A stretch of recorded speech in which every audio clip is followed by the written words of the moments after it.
up that old fossil. Going to Toshi Station to pick up some power converters.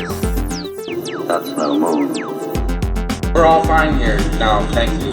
How are you? Welcome to the Star Wars Nerds Podcast. I'm Dan Dadabonker. And I'm Kenton Larson. And I'm going to start off by admitting that I was wrong, Kenton, about one thing in the last episode. What? That was the kid. Hera's kid was in Rebels. You were right, and I was wrong. And the only reason I forgot is because he was it was right at the end when they were wrapping everything up, and they showed that what's his name had a kid with Hera, and now he was a baby. He was like a toddler at the time. It was like a flash forward or something. Probably the only reason I remember it is because it's one of the few episodes I watched. Yes, right. The final episode. I don't think there's a mystery behind why I remembered it. Because I didn't watch. I only watched some key episodes of Rebels. I am ignorant to a lot of Rebels. For sure. And I watched it week by week, and so I remember the ongoing storylines and the characters and that kind of stuff. But I don't remember little details that were only mentioned once and then forgotten. Okay, so we are going to get into the fourth episode now of Ahsoka. Yeah, we're going to do big picture to start with. Sure. I think it's begging for it. You go first, and then I'll. I don't want to keep complaining. I feel like I'll mention it this last time, and then I'll leave it. It continues to do the things that I don't like it to do, which is refer to the time between the old times with Sabine and Ahsoka, where they were together and some awesome times were happening. They continue to be boring and weirdly paced and drawn out conversations. And holy crap, was that a boring lightsaber battle? I gotta say, I was quite interesting. I was just like, okay, we're gonna hit each other. What's gonna happen here? Come on. So that was my take. That's interesting. You surprised me, actually. I would say the beginning of the episode was wooden and not something. I was like, this is not good. I thought the first 6 minutes or whatever, I thought, oh, guys, this is just going in the wrong. This should have been the end of the last episode, right? Remember when you said at the beginning, let's just tack it on at the end if you need to do this stuff, right? Whatever they're doing here. Right. So I did not care for that first 6 minutes. I really thought things were getting flushed down the toilet quickly. But to my surprise, I then enjoyed the episode quite a bit after that. I'd say I don't think it's the best episode of Star Wars ever, but I think it's the best episode of Ahsoka. Well, am I damning it with faint praise? I don't know. But it's weird that we have such different opinions about it. Well, not really though, because I totally understand what you're saying, and I do think some stuff in there is more successful than others. I think some of the decisions made by characters in this episode were irritating. There was a few things like that for sure. The writing showed itself sometimes as being a construction of the writer. Like you said, it's like a Canadian. Now that you said that, I totally see it. The Canadian drama or whatever. It's Degrassi Junior High. I will say overall, though, did I get a kick out of the last, 3/4 of the episode? I did. I did get a kick out of it, and I am looking forward to the next one. So, in a global kind of way, I did enjoy it. A friend of mine he now lives in California. My friend who used to live in Texas. Oh, okay. He texted me and said, what did you think? And I said basically the same thing. And he's like, I hope they introduce Thrawn soon. I hope they do this soon. He didn't say he didn't like it, but basically his comments were I'm getting impatient. We're 4 episodes in now. Yeah. Where's the big bad guy that we're supposed to get? And it's not. If it's supposed to be these guys, they're not holding it up. They're not doing enough right now to be good bad guys. You were, and actually, this is great. I'm glad you mentioned that right off the top, because I think one of the things that we could debate or not even debate, that we could discuss, is we keep hearing about Thrawn, yet we have the show itself has given us nothing to make us know who he is, to know what he does, to know why the threat is so big from him, to understand him or the threat. And it was a conscious decision not to show him until they get there, for sure. But does the show need to do more? Should it have done more? Yes, because not everybody has seen Rebels. Not everybody has read the books that gives this backstory. This should be appealing to mainstream Star Wars fans and even the wider public, I would say. Obviously, they want more people to watch this. And so these are things that people need to know. They're not, for a lot of people, this is the first introduction to Thrawn. They've never heard of this guy before. So we need to know more about him, and we need to learn. I don't know how they would do that necessarily. But yeah, I'm just having trouble with the pacing of it. Like, hey, so you're saying the first 6 minutes was that opening scene where they're basically fixing the ship, I hate- and they're I blah blah hated blah. that scene. Ezra means a lot Yeah. to you, and they go back and forth and all this other stuff. Very boring, right? And it's a very boring way to start the episode. It's just not fun. No. Like, they're not having fun. Ahsoka's doesn't have a spring in her step whatsoever. But later, maybe a bit later. Yeah, I noticed that too. I know But you're yeah, talking about. things improved, right? Right. Yeah, But- yeah. Well, But- I mean, but- it gets better. You say 6 Yeah. minutes. It's a little bit after that. We're 8 minutes where we finally get like the Yeah. Rock'em Sock'em robots, which I actually quite Yes. enjoyed that scene. Me too. I love. Okay, first of all, the droid. Yes, the droid character. Hoinen? What's his name? I don't know. I'm gonna wait to see if it pops up in the subtitles here, and I'll let you know. Yeah. Anyway, It just says droid. Oh no, those are the bad droids. yeah, that's that was gold. That was gold. I thought, and actually, I thought the production, the forest looked great, and the Oh yeah, that was lighting. cool. That kind of stuff Yeah. reminds me of like the Last Jedi when they Yeah. go with those basic colors like Yeah. red and that kind of stuff. I like the Beautiful. setting. The setting was very nice. Yeah. But I mean, honestly, they come out here. They make short work to these guys. It's not a challenge at all. Once they come out with their Mm-hmm. lightsabers and their blasters, boom, they're done. And I just didn't feel any stakes at all in this. Like, okay, so they're finding them now. I guess Ahsoka decides to go off and look for the bad guy or something. Well, they know they basically they know that no, and they're looking for the map. Really, they're looking for that. Hu Yang. His name is Hu Yang. Hu Yang, yeah. Huyang. Hu Yang. Right. That's it. Right. Interesting. And the fact that he's a lightsaber trainer, I thought he might spring a surprise on Well, us. he might have his own lightsabers. So he doesn't appear to. Yeah, I thought that could have been a payoff there, but that didn't happen. Yeah. But I still liked it. I liked that fight, and I think it's also realistic that he didn't necessarily win the fight. Well, he knocked needed, his head. he needed help, right? He knocked his head on purpose to short. the, Yeah. Oh, yeah. That's ship. right. Yeah. That was cool that he Yeah, kind of yeah. gave them a signal that there was something wrong.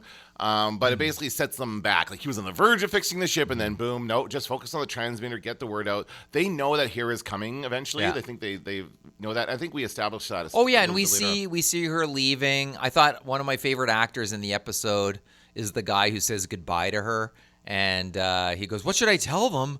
And she goes, "Oh, you'll think of something." And he goes, "Bah," and they spend a moment on him going like, "This is my job sucks." Yeah, no, I that's like that. good. I like But- seeing But the- you yeah. can't leave without authorization. She's like, Yeah. watch me. Yeah. And then not only that, she takes a squad with her. Yeah. She takes like Kim's Convenience and his crew. Like, what the hell? I was happy to see him. I mean, I was always happy to see him. Yeah. He's so good. Carson. Carson, yes. Yeah. I was happy to see him. Did you know the second you saw a Rhodian flying an X-wing? I think we all knew that he was going to be toast, right? No, I didn't know. You didn't think so? That. I Why thought- would you assume that? I was like, there's going to be a war, and we're going to need to get rid of some of these X-wing fighters for the purpose of But storytelling. they did it in such a weird way. Oh, I hit my microphone. They did it Yeah. in such a weird way. Like it's like they killed him, but why like that? Why? And anyway, we'll get to Because that it was point. cool, It I was guess. a but yeah. cool effect, but Yeah. I don't think anybody needed to die that way. I would have preferred that they were shot down by enemy fighters or something. That Yeah. shows intent. The way they died was an accident, and I didn't like it. Oh, that's interesting. Well, Right? so we know the fleet's coming to see them. They're in the woods, and they come face to face with the two baddies.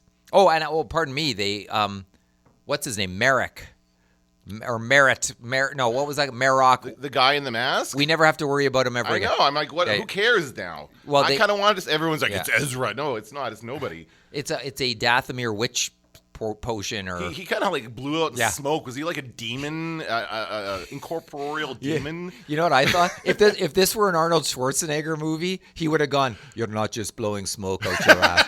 Yes, that's good. That's what I was thinking. Yeah.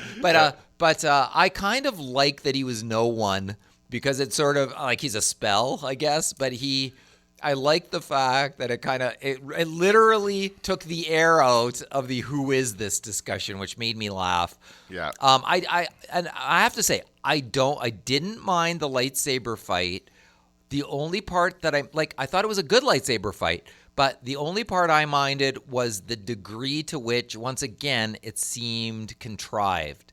Like, Well, I just need to drop a smoke bomb and I can go missing, kind of thing. And it's just, it doesn't seem realistic. And it's like, we're running through the woods, stop, face off, and they're very, very slowly paced. Right now, I'm at the one in the woods with her and Merrick or whatever his name is, and he's got a cool double. Like this is cool because he's got the old the Inquisitor helicopter blade. Remember those? They used to fly with them. In the cartoon, they flew with them. He doesn't fly, but he does get it going really fast there. So that was kind of cool. And it looks like she has the solution to the puzzle of the spinning lightsaber, which is, and it's a pretty convincing solution because it's like pretty much one shot and you're out. Yeah, that's hilarious. That was good. I thought it was a little like Indiana Jones facing the knife fighter, just like, okay, all right, here's my stance. That's right. For this particular problem, like, done. Now, while this is going on, they have now this procedure, I'm going to call it, of getting the coordinates for wherever Thrawn is, figuring it out. And it's just very intricate. Like, it's got these different levels, like a clock filling in. Yeah. So they have to, it has to build the tension that way. I didn't really feel it. I thought it was all kind of artificial. Well, it doesn't need to look like this. This doesn't need to happen like this. They're all doing this for the show of it. I thought the image was like an infographic, like going like, we have 2, but we need 8. We have 2 lights are on, but we need 8 lights to be on before we can do this. It kind of cracked me up. I like the visual of it. It was funny. I think a lot of these decisions are made because it's for international audiences. Oh, sure. They want it to be like, hey, everyone can understand what's happening visually. They don't need to explain it verbally. So that's why it is. And it's fine. I'm not complaining about it. I just thought that part of it wasn't too bad. It was the whole big holographic and the thing pointing out into space like it's actually pointing at the real spot. I'm like, you don't need to do any of that. Right? Like, what are you talking about?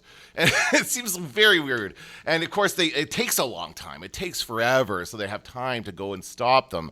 And she stops them, and then she doesn't stop them, right? That's a little frustrating. Well, I liked Ahsoka's showdown with Ray Stevenson. See, I didn't. This is the one I didn't like. Liked it. No, I liked it. I thought he's a brute. He's like a brute in the same sort of manner that Qui-Gon was. Like, he's a big man with that lightsaber, and it looked like the blows are powerful. But Ahsoka has more, like, she can spring around more. Like, she's more, she's got kind of more space that she can use when she's fighting him. I just thought more dexterity. That's the word I was looking for. But I just I liked that matchup. I thought it was pretty good. I just thought it's like they're sitting there looking at each other, lightsabers drawn, and it just felt too long. Like, okay, somebody hit somebody. Something like I've just sat there. I'm like, come on, what's going on? It looked like they're both defensive fighters waiting for somebody to land the first blow. And I get that, but it's like at some point. She did it. She actually jumps forward first. Like, look at that. They're sitting there. Yeah. And it's too long. Oh, I kind of like this. I'm not. Cut to a different shot of them looking at each other. Like, this is how long this is going on for. Yeah. Before even the first hit of the. But we know. I kind of also like. I like that they have the little. Or third shot of them. They've got the little globe that she wants to filch there as well, and here she goes. Boo boo. And. Yeah, I don't know. I kind of like it. I kind of like this fight. I think maybe there's something wrong with having a lightsaber battle this early because it's traditionally something that's at the conclusion of a Star Wars movie, and we're used to seeing it. And at that point, it has so much meaning, right? The lightsaber battle. To see them in an episodic television show like this, like at a point where we know that it's not real, like she can't die. He could die, but I don't think he would die at this point. Doesn't feel like they would. It doesn't seem to mean anything to me. No, I got a thrill out of seeing when Sabine put on the Mandalorian armor and she starts shooting. Sure. I thought that was really good. I thought I liked the fact that she couldn't suddenly use the Force. That could have been bad writing. She seems to hold her own with the lightsaber, though, like against that other apprentice. Well, but she also, we don't know how much experience she has. I don't think it's lots because she's young. Sure. Yeah, she's young. Yeah. So I had no problem with that. I don't like the dropping of the smoke bomb and vanishing, though, that's because that's but I think this battle, I think it's an interesting battle. Now, the way it ends, I don't know. Like some of that stuff, maybe not. And then pretty soon Sabine shows up here too. Yeah. Okay. So they're fighting. She grabs the globe and it burns her hand somehow. I don't know. Raiders of the Lost Ark. Oh yes. Yes. Yeah. Okay. Do you think would they go that far? Does she have the markings on her hand, like and Raiders of the Lost? That to find out where they're going. Yes, because he destroys it and he goes, now nobody will be following us. Ha ha ha ha. I was like, well, if she has the burn mark and a whale, and a hyperspace whale, I think we're safe as kittens. When she show her hand to the whale and say, "Hey, take us right there." Hey, yeah. That's awesome. Hey. Yeah, I think you could be right. That could be absolutely it. She'll go, "We're missing a piece," and R2-D2 will project the rest of it. Yeah. I don't like the way this ends, but there is some good conversation in here about Anakin. Oh, yeah. He brings up Anakin, and then and she's like, no, I don't want to talk about him. I'm not like it's very clear there's some hurt there, and she doesn't want to get into it, and then she just wants to fight. Anakin talked a lot about you, and she goes, "He didn't mention you." I thought that was a good burn. Yeah, and he never mentioned you. But clearly there's going to be something revealed there between him and Anakin at some point, right? Yeah.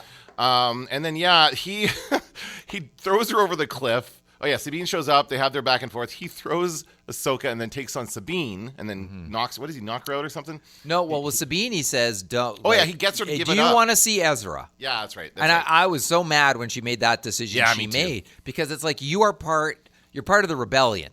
Like maybe that's the backstory to talking. The part that we've never seen. Right. That she feels so strongly for Ezra. Like I think the equivalent though would have been like Han and Leia, let's say, were in that position.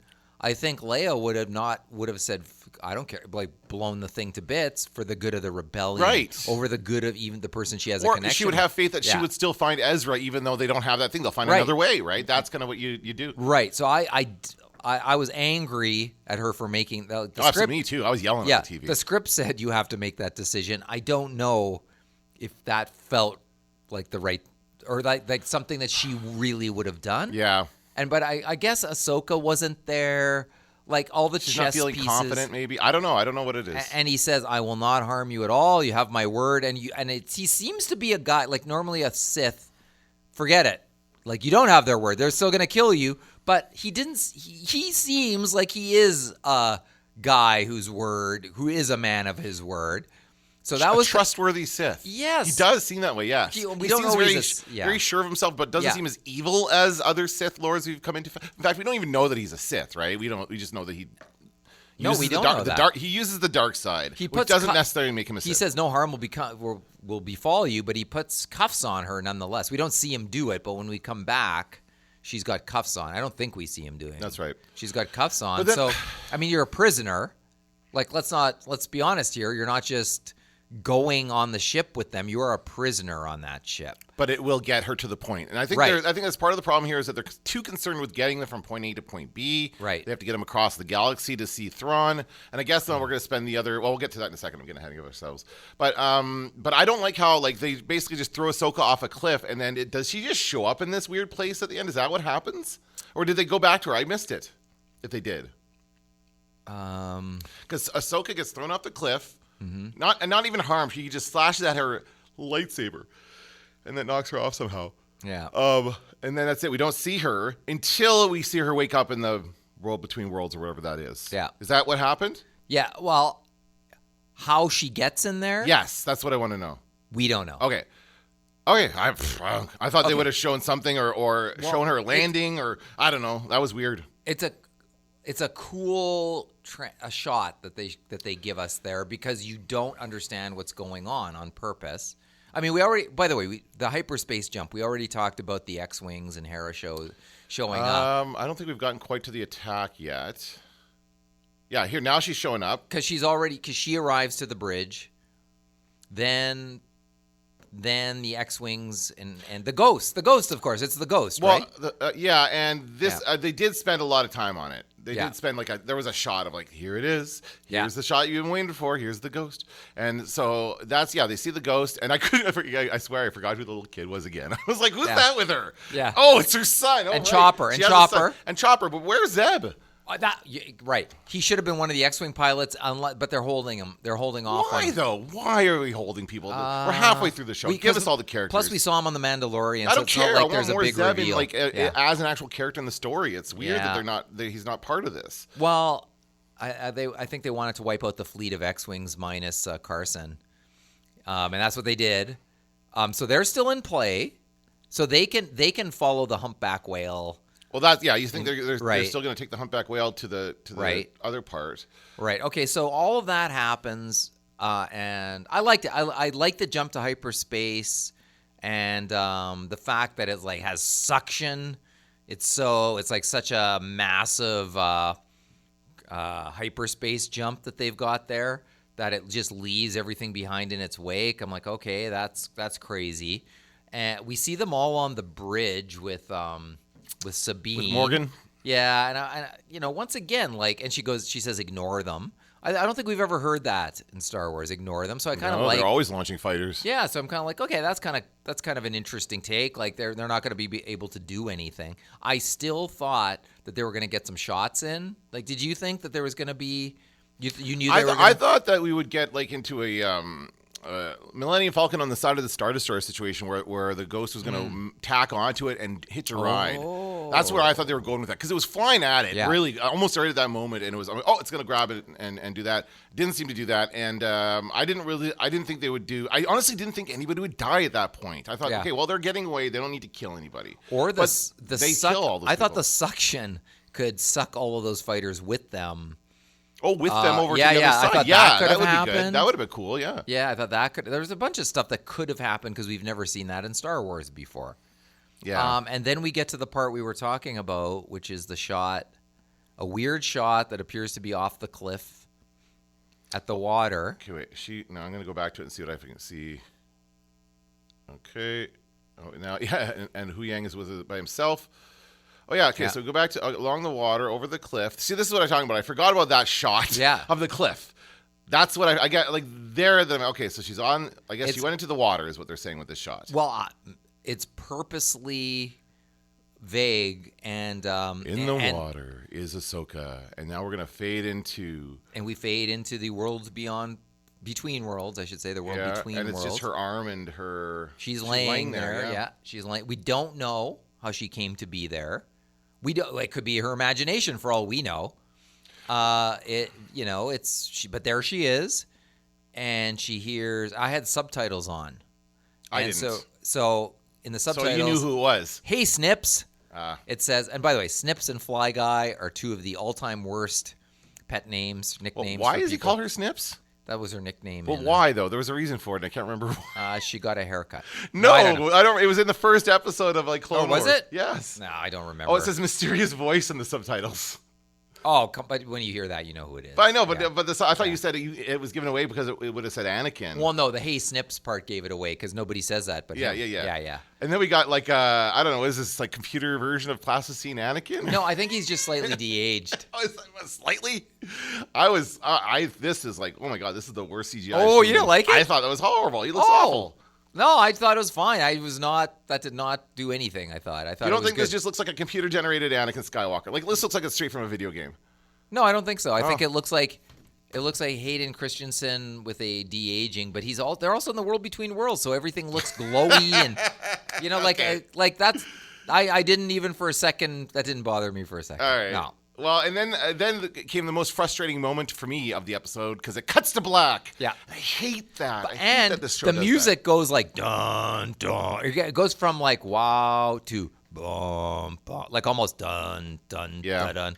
So, and we need to point out, Anakin is not wearing his Jedi robes that he had as a ghost at the end of Return of the Jedi. He's wearing it looks like just a black robe. That's Attack of the Clones outfit. Is that what that is? Before he turns into Darth Vader? I think it evil, is. But before he turns into Darth Vader. What's that? When he's evil, but before he turns into Darth Vader. Potentially. Okay. So he looks. I'm not sure if this is a trick, or this is really him, or there's good and bad, or who the hell knows, or this is an illusion. Well, here's what I think. I think this is meant to be the place where Jedi go when they die. I think that this is where they become the Force ghosts. And then they learn to come back and bridge the gap to the real world. And so this is where they all live. And until the only first one to figure out was Qui-Gon, as we've learned, right? Qui-Gon was the first one too. Or maybe they've always been there because they're one with the Force, right? This is the Force in a world, I guess. And so now she's dead. I think she actually died. And she's in this world. Yep. They killed Ahsoka. Yep. No, now bullshit. She's a Force ghost. Or she'll find a way to come back. Bullshit. You don't think she died? No. Okay, well, I mean, how else? Okay. She got pulled out by Anakin Skywalker. How, though? How? The machine that they had set up there that created the Star Force fields sucked her in. The hyperspace, anything. How did it happen in Rebels? Do we remember how Ezra travels to the world within worlds or whatever? I did see that episode, and I saw the Yoda It was at a one. Jedi temple, though. That was wasn't the Yoda one too, right? I think so. Wasn't it? Yeah. Yeah. So, but it was like through a specific set of like they had a portal or something built there. That to me, that's more deliberate. Like you are doing a thing to get through to the other place, like a doorway. This is like someone grabbed her and pulled her in there. Something. That's maybe. what you're talking about. That has to happen. Otherwise, she falls to the ocean and she dies. No, they didn't kill Ahsoka on the show called Ahsoka. But that's what they showed us. That's what they implied with those shots, is that she fell into the ocean and died, and now she's in her. I don't think they implied that. Right. I think that was purposely confusing. They want us to feel confused. Well, I feel confused, all right. And not in a good way. And I think that was an artistic decision to show it that way. And we will solve this problem probably at the beginning of the next episode. And maybe it also occurs to me, I don't know how World Between Worlds works, really. I don't think anybody does. But it occurs to me she can probably just step out wherever she wants. Well, I can't wait to exactly. find out. I can't wait to find out. I think this is Dave Filoni's contribution to the Star Wars universe. This is going to be deep Star Wars like lore here, and they're going to use it to go forward to do other storytelling. And this whole construct, they have to explain it better. They have to show us what it is and explain some of the rules. Because we don't know. We don't know what this means. Well, we don't really know the rules of the Force either. Well, we know some of the rules. Some. Right? But as recently as the last episode or 2 episodes ago where she said talent is part of it. Right. But it's not just that. Anybody can practice kind of thing. But I think there's lots of different things we could be seeing here, I think. And we don't know what we're seeing, and so as a result, everybody thinks it's what they think it is. But we'll find out. I do think this could be a portal to get to other universes and things like that. So why wouldn't it be? She's gonna get to Thrawn through this. Yeah. This is gonna give her like a portal to. That's clearly how that. Or happens. the whale hyperspace. I think the other guys are gonna use the whale. I think Hira and the rest of the crew are gonna use the whale. But they might need the burn mark on her hand to be able to do it. Oh yeah, right. Okay. So we'll see. Let's see. But I do think it's a Raiders of the Lost Ark burn. I do. Yeah, I think that's likely. Yeah, because he made such a point. No one's coming with us. Right. And then you know that somebody's going to prove that wrong. No one's coming with us. They can't look at this, but it's on her hand. And nobody made any other version of whatever this is that I'm destroying. Yeah. Whatever. So it's also constructed. I was happy to see Anakin at the end of that episode, but once again, I'm starting to think that a lot of my issues with this show, when we say it's pacing, well, it's pacing when you're only giving us 1 episode a week. It's pacing. If we had the whole series to watch in a row from beginning to end, we might feel differently about it. I don't think so. No? I prefer watching. I was talking to my girlfriend about this. She loves to binge. She just went through the entire all of Good Omens 2 in like a weekend because that's a shorter one. But it's like quick. she loves to everything. She'll binge everything, and I'm not. I like to take my time and watch the episode and digest it and think about it, and then watch it next week. I don't mind that at all, and that's I think it's fine that they're doing it that way. But the way they are dividing it up and pacing it within that framework is awful. Like I'm like, oh, what is Anakin gonna say?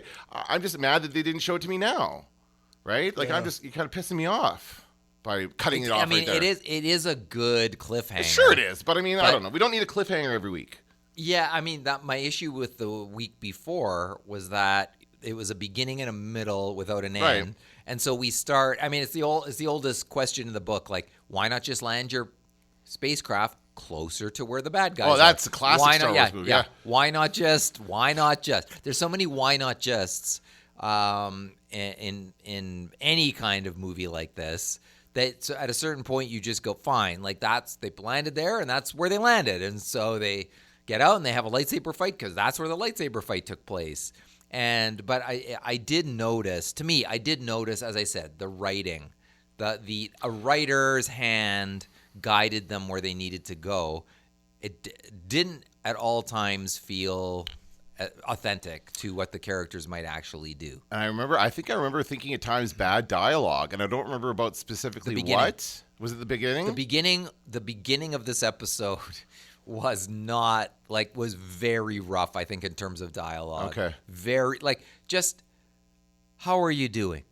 Good. So you're doing good? Yeah. Like that kind of dialogue. yeah. But that's not really actually what they said, but a lot like repetition, question, answer, like the stuff you're not supposed to do in an ad. Right. Like, ever wonder why? Yeah. No, I never wondered. Like, Yeah. all of that stuff. Like, that first 6 minutes, I thought this was going to be a terrible episode. So that's why I was so surprised when things turned around. Rock'em Sock'em Robots. And, I did, and I like the mystical. Like, the mystical's been out of Star Wars for a long time.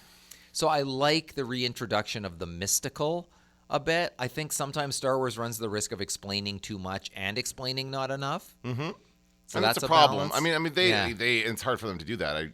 I don't envy them that. But so Carson is the only one of those guys that survived in that. I think so. All right. Well, at least he survived. And the ghost and everybody in it, and Chopper. Okay. So now we got to see what's going to happen with them. They got to find their way to Thrawn somehow, and we'll finally see. I guess we'll spend the second half of the season on the other side of the galaxy, or on the other galaxy, I guess. Well, I think there's a slight hint of something, and that is next week's episode is being shown in theaters in some U.S. markets. Ooh, that's fun. And but I looked. I was like, it goes like enter your postal code or zip code. So I could R3M. I like the Winnipeg one. Yeah. I'm like, let's see. Like, not that I'm going to race out necessarily and see it, but I'm like, I want to know. It's cool if they're doing it here. Right.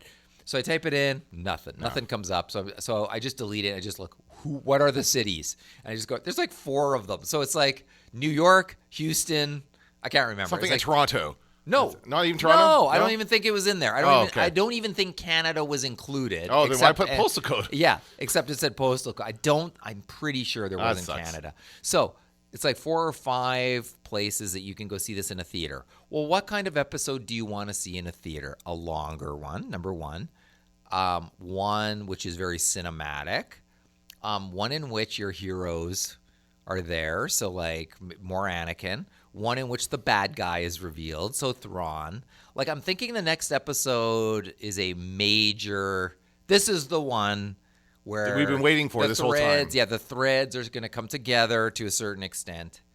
I mean, there is. We're halfway there. Yeah, I know. In this show. Yeah, that's right. So I think the next one is going to be important, and I hope it is. I hope Thrawn lives up to the hype and expectations. I really do, because I was thinking, like, what does this all mean other than preventing Thrawn? Because they're not even, like, Thrawn isn't anywhere close to them. He's still on this other, they're going to him, so he's still way far away from everybody that we care about.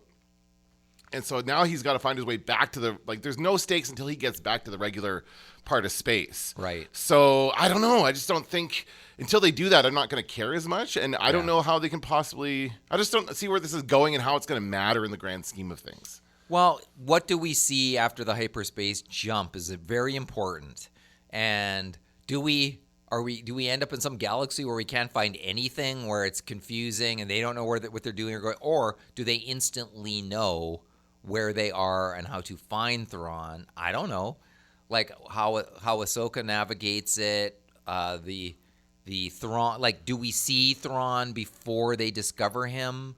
Do we see Ezra before anybody finds him? Like, there's all of these are decisions that the show has to make. Yeah. And what are they going to find when they get there? Is it going to be like another Jedi temple? Are there going to be completely different aliens there, or some other form of life? We don't know what's going on there. Yeah, it could be. Yeah, so you're right. I think next episode's going to be a big one, and I hope it's going to be a lot quicker pace, because I get bored with this show. I keep finding myself wanting to look at my phone and stuff, and I have to resist the urge to do that. I didn't find this episode boring. I at the beginning maybe I did, but that's five quick minutes or whatever. But I found the rest of it to be pretty good, actually, to be enjoyable. And I sort of felt the same about the episode before that. I thought the first 2 though were pretty wooden, and setting up stuff that kind of in a clunky way a little bit, but. All along, it's Star Wars. You got great effects. You've got a huge budget. Sure, yeah. Everything looks great. And you've got David Tennant no matter what. Yes. He's awesome. You got some cool droids. So it's not a show without merit. I think it's finding its legs at this point. We did get a little emotion out of Ahsoka in the show, later in the show. Yeah, she perked up when she heard that, right? She perked up actually when she started fighting the big guy. Like when she said, that's funny, he never mentioned you. Like, she had a little more chutzpah in that moment than what we've seen her have. Like, don't you talk about Anakin, like that kind of a thing? Yeah. Right. Yeah. A little more energetic. And that's fine. I mean, maybe that's all part of the story. But I don't want to see stick in the mud Ahsoka anymore. Yeah, no, and we want to The see that character naysayer, change. Captain Panaka can do that. And maybe this encounter with Anakin with I think he looks weird. I think his face looks weird, but maybe that's just me. You guys let us know. Let us know if you think. Let us know if you think it's boring. That's going to do it for this episode of the Star Wars Nerds. I'm Dan Badabonker. I'm Kenton Larson. Don't let the Force hit you in the ass. Going into Toshi Station to pick up some power converters. TK421, do you copy? I'm taking an awful risk, Vader.